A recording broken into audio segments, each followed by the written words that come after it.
Ayon sa isang insider, mas gusto daw ni Giannis Antetokounmpo na ma-trade sa Miami Heat o Brooklyn Nets. Sa simula pa lang ng hindi magandang takbo ng Milwaukee Bucks, umuugong na ang mga trade rumors tungkol kay Giannis Antetokounmpo at itinuturing ng mga insider na Miami Heat at Brooklyn Nets ang posibleng susunod niyang destinasyon. Patindi ng patindi ang espekulasyon sa NBA na baka maghanap ng trade si Giannis kung hindi makakabawi ang Milwaukee Bucks ngayong season. Ngayong season may record ang Bucks na 5 talo at iisa pa lang ang panalo. Ipinahihiwatig ng mga insiders na may mga karibal na koponan na nagmamasid sa sitwasyon. Kung sakaling magdesisyon si Giannis na ang kinabukasan niya ay nasa ibang koponan, handang-handa ang iba't ibang koponan sa NBA na ihanda ang sarili para sa posibleng trade. Partikular na dito ang tinutukoy ng mga sources, ang Miami Heat at Brooklyn Nets bilang mga paboritong destinasyon ni Antetokounmpo sakaling mag-request siya ng trade. Sumasang-ayon ang ilang executives dito na nagsasabing hindi sila magugulat kung i-trade ng Bucks si Giannis bago ang trade deadline sa February 8. Ang preference ni Giannis para sa Miami at Brooklyn ay hindi na bago dahil parehong swak ang mga kupunang ito sa kanyang career ambitions. Ang kulturang resilient ng Heat at kasaysayan ng tagumpay na pinamumunuan ni Pat Riley at Coach Eric Spoelstra ay maaaring makaakit kay Giannis na laging inuuna ang pagwawagi ng championship kaysa sa individual na parangal.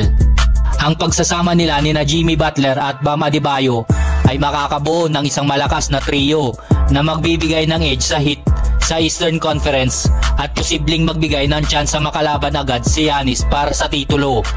Samantala, ang Brooklyn ay may batang core at isang prime media market na maaaring palakasin ang brand ni Giannis. Sa pagkakaroon ng mga asset tulad ni Cam Thomas, Cam Johnson at mga future draft picks, may resources ang Nets upang bumuo ng isang kaakit-akit na trade package. Sa Brooklyn, hindi lamang magiging sentro ng atensyon si Giannis sa loob at labas ng court, ngunit maaari din siyang maging mukha ng isang kupunan sa isang market na kilala sa star power. Ang Nets sa ilalim ng bagong pamunuan ay posibleng magbigay kay Giannis ng parehong competitive team at malalaking oportunidad sa pagbuo ng kanyang brand. Sa kabila ng tagumpay ng Milwaukee noong 2021, nahihirapan silang makagawa ng malaking progreso sa playoffs na may back-to-back first round exits. Ang pagkuha kay Damian Lillard ay inaasahang magpapagaan sa pasanin ni Giannis. Ngunit ang maagang kahirapan ng kupunan ngayong season ay nagpapataas ng katanungan kung papalapit na nga ba ang pagtatapos ng kanilang championship window. Sa kasalukuyan, may average na 28.8 points at 11.8 rebounds si Giannis bawat laro na nagpapakita ng kanyang dominance sa kabila ng mahinang simula ng kupunan. Gayunpaman, kung magpapatuloy ang paghihirap ng Bucks, pwedeng isipin ng organisasyon ang pag-trade kung pakiramdam nila ay kailangan na ng rebuild. Sa patuloy na pag-init ng trade rumors, posibleng matukoy ng performance ng Bucks sa mga susunod na buwan ang hinaharap ni Giannis.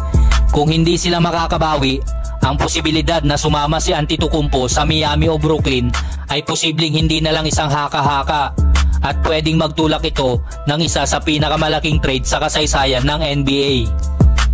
Andre Jackson Jr. This is what happens. Ajax rips it away, feeding Giannis on